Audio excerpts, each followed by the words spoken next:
Hello everyone and welcome back to UGC NET mentor. I hope you are doing well guys. आज की इस video में हम बात करेंगे how to become an assistant professor. Step by step मैं आपको एक एक स्टेप करके बताऊंगा किस तरीके से आपको कहाँ पे अप्लाई करना होता है आफ्टर क्वालिफाइंग नेट, और अगर नेट क्वालिफाई नहीं किया है तो भी आप टीचिंग के लिए अप्लाई कर सकते हैं। तो कैसे सारी चीज़ें होती हैं आज की इस वीडियो में बात करेंगे। सो गाइज मेक श्योर आप इस वीडियो को आराम से पूरा देखें ताकि आपको हर चीज़ अच्छे से समझ में आ जाए। इससे पहले हम आगे बढ़े, मैं आप लोगों से रिक्वेस्ट करता हूँ कि चैनल को सब्सक्राइब नहीं किया सो मेक श्योर आप चैनल को सब्सक्राइब कर लें, साथ ही बेल आइकन प्रेस कर लें ताकि आपको अपकमिंग वीडियोस के सभी नोटिफिकेशन यहाँ पे मिलते रहें। Okay, so this is about me, जैसे कि आप सभी को पता होगा। एंड आफ्टर ओके, सो यहाँ पे स्टेप नंबर 1 क्या होता है, do post graduation in your relevant subject. जिस भी सब्जेक्ट में आप पोस्ट ग्रेजुएशन करेंगे, आप ये मान के चलिए कि फ्यूचर में आप उसी सब्जेक्ट के जो है असिस्टेंट प्रोफेसर बन पाएंगे।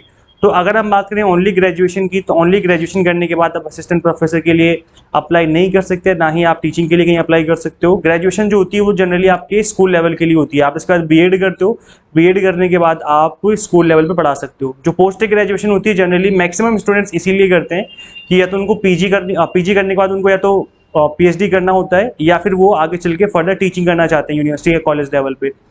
तो पहला स्टेप क्या होता है गाइस, आपका पोस्ट ग्रेजुएशन आपको कंप्लीट करनी है। देन आपका स्टेप नंबर 2 होता है क्वालिफाई यूजीसी नेट और सेट एग्जाम। नेट करोगे तो ऑल ओवर इंडिया किसी भी कॉलेज किसी भी यूनिवर्सिटी में आप अप्लाई कर पाओगे, और सेट क्वालिफाई करोगे तो आप उसी स्टेट में अप्लाई कर पाओगे जिस स्टेट का आपने सेट एग्जाम क्वालिफाई किया हुआ है। अब गाइस यहाँ पर नेट और सेट क्वालिफाई कर लिया तो अच्छी बात है, आप एज ए गवर्नमेंट इंस्टीट्यूशंस में अप्लाई कर पाओगे। और अगर नेट सेट क्वालिफाई नहीं किया है तो घबराने की बात नहीं है, आप एटलीस्ट प्राइवेट कॉलेजेस में आप एटलीस्ट अप्लाई कर सकते हो, और वहां पर भी आपकी जो सैलरी है वो अराउंड 25 से 30 हज़ार के आसपास आपको मिल जाती है। गाइस अगर हम बात करें स्टेप नंबर 3 की, तो अगर आपने एक बार नेट सेट क्वालिफाई कर लिया, अब नेट सेट किस सब्जेक्ट में दें, तो देखिए यहाँ पर जो नेट सेट होता है वो आपका पोस्ट ग्रेजुएशन के सब्जेक्ट में ही आपको देना होता है, लेकिन कई बार स्टूडेंट इसके रेलेवेंट सब्जेक्ट में दे सकते हैं। जैसे एग्जाम्पल के तौर पर अगर आपने पोस्ट ग्रेजुएशन कॉमर्स में करी है, तो अभी आप कॉमर्स के स्टूडेंट हो तो आप मैनेजमेंट में भी दे सकते हो यूजीसी नेट, और कॉमर्स में भी दे सकते हो। ऐसे जो भी आपका पोस्ट ग्रेजुएशन का रेलेवेंट सब्जेक्ट है, जिसके सब्जेक्ट कॉमन होते हैं, आप उन सब्जेक्ट के अंदर जो है यूजीसी नेट का एग्जाम दे सकते हो, उसमें अपेयर कर सकते हो। अब अगर आपने एक बार नेट सेट क्वालिफाई कर लिया तो आपके पास सामने ऑप्शन होता है कि हम जॉब करें या फिर हम पीएचडी करें।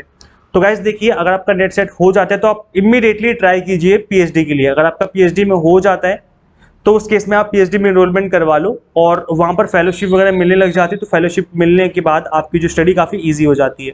और इन केस अगर आपको जॉब अगर ना उस टाइम पर जैसे आप नेट सेट क्वालिफाई करेंगे उस टाइम आप just after qualifying net set आपको जॉब के लिए भी अप्लाई करते रहना है। अगर जॉब के लिए अप्लाई करने के बाद आपको जॉब कहीं पर मिल जाती है तो उस केस में आप अपनी जॉब भी स्टार्ट कर सकते हो। अब अप्लाई कहाँ पे करना है, तो अप्लाई करने के लिए अलग अलग यूनिवर्सिटीज़ हैं इंडिया में। मैंने इन अलग अलग 5 कैटेगरी में डिवाइड किया हुआ है। गवर्नमेंट यूनिवर्सिटी है आपकी, आप गवर्नमेंट यूनिवर्सिटी बताने की जरूरत नहीं है, आपकी जितनी भी गवर्नमेंट लेवल पे सेंट्रल गवर्नमेंट यूनिवर्सिटी हैं, स्टेट गवर्नमेंट यूनिवर्सिटीज़ हैं, आप वहाँ पे अप्लाई करिए। इसके बाद गवर्नमेंट कॉलेजेस आते हैं। जनरली गवर्नमेंट कॉलेजेस का जो रिक्रूटमेंट होता है वो पब्लिक सर्विस कमीशन के थ्रू होता है, पीएससी के थ्रू। जैसे Rajasthan public service commission, Haryana public service commission, इस तरीके से आपके रिक्रूटमेंट होते हैं। ऐसे ही अलग अलग स्टेट में होता है, जैसे Madhya Pradesh public service commission है, तेलंगाना पब्लिक सर्विस कमीशन है, त्रिपुरा सर्विस। तो जितने भी स्टेट हैं अपने इंडिया में, ये सभी अपने कॉलेजेस के अंदर रिक्रूटमेंट करते ही रहते हैं। तो इसमें तो ओनली नेट की ही रिक्वायरमेंट रहती है। अगर हम बात करें यूनिवर्सिटी लेवल पे तो यहाँ पर तो फिर भी पीएचडी को ज़्यादा प्रेफर किया जाता है, लेकिन अगर हम बात करें government college at the state level तो यहाँ पर तो ओनली अगर आपने नेट क्वालिफाई किया हुआ, बिकॉज इनका रिटर्न एग्जाम होता है। गवर्नमेंट लेवल पे क्या होता है, गवर्नमेंट कॉलेज लेवल पे क्या होता है, रिटर्न एग्जाम होता है। अब रिटर्न एग्जाम में अगर आप अच्छा परफॉर्म करोगे तो ऑब्वियसली बात आपका सिलेक्शन हो जाएगा। तो यहाँ पर रिटर्न एग्जाम के थ्रू होता है, इस वजह से अगर आपने ओनली नेट क्वालिफाई किया है तो काफी ज्यादा चांस रहते हैं आपके गवर्नमेंट कॉलेजेस में रिक्रूटमेंट के। प्राइवेट कॉलेज और यूनिवर्सिटी की बात करें तो जो प्राइवेट यूनिवर्सिटीज हैं बड़े लेवल पे, यहाँ पर तो जनरली वो पीएचडी ही कंसिडर करते हैं, क्योंकि विदाउट पीएचडी वो नहीं लेंगे, बहुत मुश्किल होता है। और प्राइवेट कॉलेजेस जो होते हैं ये ले सकते हैं आपको विदाउट नेट, नेट के साथ और विदाउट नेट ये लोग ले सकते हैं। नेट होगा तो अच्छी सैलरी मिलती है, 30, 35, 40 हज़ार तक मिल जाती है। और अगर नेट नहीं है तो उस केस में आपकी सैलरी 20 से 25 हज़ार, 30 हज़ार के आसपास आपको मिल सकती है। ये भी डिपेंड करता है कि कॉलेज कहाँ पर है, अर्बन एरिया में फिर रूरल एरिया में। तो विदाउट जो नेट वाले स्टूडेंट है वो प्राइवेट कॉलेज में ट्राई कर सकते हैं आप लोग। इसके अलावा डीम्ड यूनिवर्सिटी होती है, डीम्ड यूनिवर्सिटी में गवर्नमेंट यूनिवर्सिटी वाले और अप्रॉक्स वही रूल चलते हैं, क्योंकि यहाँ पर जो यूजीसी के गाइडलाइंस उनको फॉलो किया जाता है। तो जनरली यहाँ पर जो रिक्रूटमेंट है आपका पीएचडी लेवल को, पीएचडी वालों को प्रेफर किया जाएगा, लेकिन ऐसा नहीं कि नेट वाले अप्लाई नहीं कर सकते, नेट वाले भी अप्लाई कर सकते हैं। और अगर आपका लक अच्छा हुआ तो हो सकता है कि आपका यहाँ पर भी सिलेक्शन हो जाए। तो जो डीम्ड यूनिवर्सिटी होती है, एक्चुअली इसमें डीम्ड यूनिवर्सिटी के अंदर प्राइवेट और गवर्नमेंट का मिक्सअप रहता है। लाइक यहाँ पर 60% जो है प्राइवेट और 40% गवर्नमेंट, इस तरीके से ऑनरशिप रहती है। तो ऑनरशिप जो है ज़्यादातर प्राइवेट की रहती है, लेकिन 40% जो है यहाँ पर ऑनरशिप गवर्नमेंट की रहती है। इसलिए जो फैकल्टी होती है डीम्ड यूनिवर्सिटी की, वो आपकी गवर्नमेंट की तरफ से सैलरी आती है, मतलब उनकी यूजीसी की तरफ से सैलरी आती है। और जो बाकी खर्चे होते हैं उनको अपने 60% जो ऑनरशिप है प्राइवेट की, तो उनको बाकी जो खर्चे हैं वो स्टूडेंट्स की फीस से निकालने हैं, बाकी अदर चीज़ों से निकालने हैं। तो इस वजह से फीस काफ़ी ज़्यादा रहती है डीम्ड यूनिवर्सिटी की। लेकिन जो इनकी सैलरी होती है गवर्नमेंट के तरीके से इनको दी जाती है, बिकॉज यहाँ पर जो सैलरी है वो गवर्नमेंट यूजीसी फंड करती है डीम्ड यूनिवर्सिटीज़ के अंदर। तो ये काफ़ी अच्छी बात होती है, बिकॉज यहाँ पर एक तरीके से आप अपने आप को परमानेंट ही मान सकते हैं। फॉरेन यूनिवर्सिटीज़ भी होती हैं गाइस। अब देखिए फॉरेन यूनिवर्सिटी का जो कॉन्सेप्ट है वो इंडिया में अभी इतना ज़्यादा पॉपुलर नहीं है, लेकिन अपकमिंग डेज में, अपकमिंग ईयर में हमारी यूजीसी ने अलाउ कर दिया है कि जो फॉरेन की यूनिवर्सिटीज़ है वो इंडिया में आकर के अपनी ब्रांच जो है स्टार्ट कर सकते हैं, अपना कैंपस स्टार्ट कर सकते हैं। तो एक बार फॉरेन यूनिवर्सिटी इंडिया में आ गई तो आपके लिए रास्ते खुल जाएंगे, आप एटलीस्ट वहाँ भी अप्लाई कर पाएंगे। तो अभी फिफ्थ वाला है ये पॉइंट, ये आपके लिए इतना रेलेवेंट नहीं है, बिकॉज अभी तो यहाँ पर स्टार्ट नहीं हुई, लेकिन बहुत जल्दी ही 1-2 साल के अंदर ही हमें कैंपस देखने को मिलेगा इंडिया में। तो जैसे ही कुछ होता है अपकमिंग ईयर में मैं आपको बता दूंगा। इसके अलावा गाइस देखिए, जो जॉब होती है असिस्टेंट प्रोफेसर की, वो 3 कैटेगरी में डिवाइड किया हुआ है इंडिया में। एक होती है एडॉक बेसिस। एडॉक बेसिस का मतलब एक तरीके से आप ये मान के चलिए कि आपको ले लिया गया है टीचिंग के लिए, पढ़ाने के लिए, और यहाँ पर आपका जो रिक्रूटमेंट है वो परमानेंट नहीं है। आप पढ़ा रहे हो, 1 साल पढ़ाओगे, फिर उसके बाद आपको रिन्यू कर दिया जाएगा, फिर 2 साल पढ़ाओगे, फिर रिन्यू कर दिया जाएगा, और किसी साल रिन्यू नहीं किया गया तो आपकी जॉब चली गई। इस तरीके से होता है एडॉक बेसिस पे। कॉन्ट्रैक्ट बेसिस में आपको पहले से पता होता है कि 2 साल का कॉन्ट्रैक्ट है, 3 साल का कॉन्ट्रैक्ट है, 1 साल का कॉन्ट्रैक्ट है, तब तक आपको नहीं हटाएंगे क्योंकि कॉन्ट्रैक्ट हो गया आपके साथ। तो कॉन्ट्रैक्ट बेसिस पे भी जॉब निकलती हैं अलग अलग यूनिवर्सिटीज़ में, अलग अलग स्टेट में।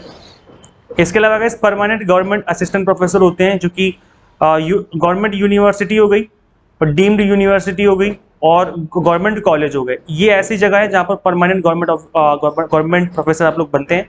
तो मैंने आपको बता दिया प्रीवियस वाली स्लाइड पे किस तरीके से आपको अलग अलग जगह पे अप्लाई करना होता है। इसके अलावा गाइस देखिए, टीचिंग लेवल की 3 पोस्ट होती हैं, assistant professor, associate professor and professor. तो असिस्टेंट प्रोफेसर की जो सैलरी होती है वो आपके जो गवर्नमेंट कॉलेजेस होते हैं, जो कि स्टेट गवर्नमेंट के अंडर आते हैं, वहाँ पर 60 से 65 हज़ार के आसपास आपकी सैलरी रहती है। ये मैं बता रहा हूँ गवर्नमेंट कॉलेज। गवर्नमेंट यूनिवर्सिटी की बात करें तो यहाँ पर सैलरी आपकी 80 से 90 हज़ार के आसपास रहती है। दिस इज गवर्नमेंट यूनिवर्सिटी में ज़्यादा आपकी सैलरी रहती है। अगर हम बात करें एसोसिएट प्रोफेसर की, तो इनकी सैलरी जो है, अभी एसोसिएट प्रोफेसर होते कौन है गाइस? असिस्टेंट प्रोफेसर का रिक्रूटमेंट एज ए फ्रेशर आपका लिया जाता है, और जब आपको एक्सपीरियंस हो जाएगा 7 से 8 साल 10 साल का, तब जाके आप एसोसिएट प्रोफेसर की पोस्ट पे प्रमोट हो जाते हैं। और कई बार डायरेक्ट रिक्रूटमेंट भी होता है, लेकिन वहाँ पर एक्सपीरियंस की रिक्वायरमेंट रहती है। और यहाँ पर प्रोफेसर की पोस्ट पे भी आपको मिनिमम 10 साल का एक्सपीरियंस प्लस पीएचडी रिक्वायर्ड रहेगा, और एसोसिएट प्रोफेसर में भी मिनिमम 8 साल और प्लस पीएचडी की रिक्वायरमेंट रहती है। So these are the criteria जो कि आपको फुलफिल करने होते हैं इन 2 पोस्ट के लिए। असिस्टेंट प्रोफेसर के लिए मैंने आपको बता दिया है कि ओनली नेट की बेसिस पे भी आप अप्लाई कर पाओगे, और एज ए फ्रेशर भी आप अप्लाई कर पाते हो। एसोसिएट प्रोफेसर की सैलरी आप बात करें इन दोनों की मिला करके, तो आपकी सैलरी 1,20,000 से लेकर के 1,40,000 1,50,000 तक रहती है आसपास, इसके अप्रॉक्स रहती है। अब मैं फिक्स इसलिए नहीं बता रहा, बिकॉज अलग अलग स्टेट में अलग अलग यूनिवर्सिटी की अलग अलग सैलरी हो सकती है, बिकॉज HRA DA और जो अदर अलाउंसेज होते हैं, ये अलग अलग स्टेट का अलग अलग रेट होता है इनका, इस वजह से सैलरी थोड़ा सा वेरी करती है, ऊपर नीचे हो जाती है। ऐसे प्रोफेसर की सैलरी जो होती है वो 2 लाख से 2.5 लाख के बीच में हो सकती है, ये भी थोड़ा सा वेरी करती है स्टेट टू स्टेट। तो ये जो गाइस मैंने आपको बताया, 3 लेवल होते हैं टीचिंग के हमारे प्रोफेसर के।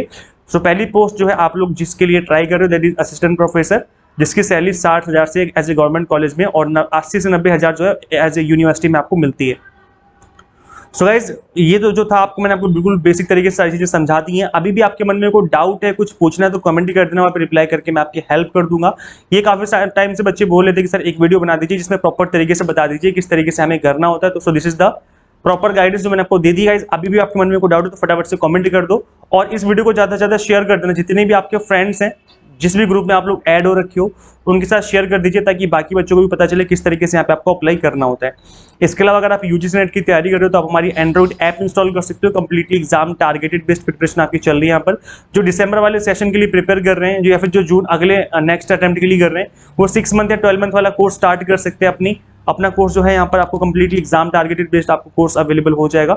आप देखिए यहाँ पर मैथमेटिकल रीजनिंग हो गया, एक टॉपिक को अच्छे से कवर किया हुआ है। आप यहाँ पर देखेंगे टेस्ट वगैरह भी मैंने क्रिएट किया, आप मॉक टेस्ट के थ्रू भी प्रैक्टिस कर सकते हो, तो आपको इधर उधर जाना नहीं पड़ेगा।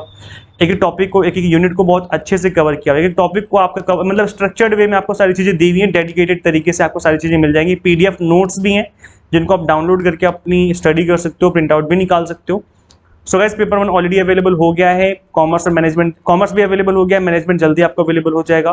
Content English medium Hindi medium दोनों में है। एनटी जिस तरीके से क्वेश्चन पूछता है इस तरीके से चीजों को कवर किया हुआ है। 95 मॉक टेस्ट ताकि आप प्रैक्टिस कर सकें, पीडीएफ फॉर्मेट में नोट्स भी अवेलेबल है। सो गाइस इस ऐप का लिंक मैं दे दूंगा, इस बार इंस्टॉल करके जरूर से जरूर एक बार खुद से एक्सप्लोर करें। इस वीडियो में इतने गाइस, फिर मिलते हैं नेक्स्ट वीडियो में। Till then keep watching UGC NET mentor. Thank you so much.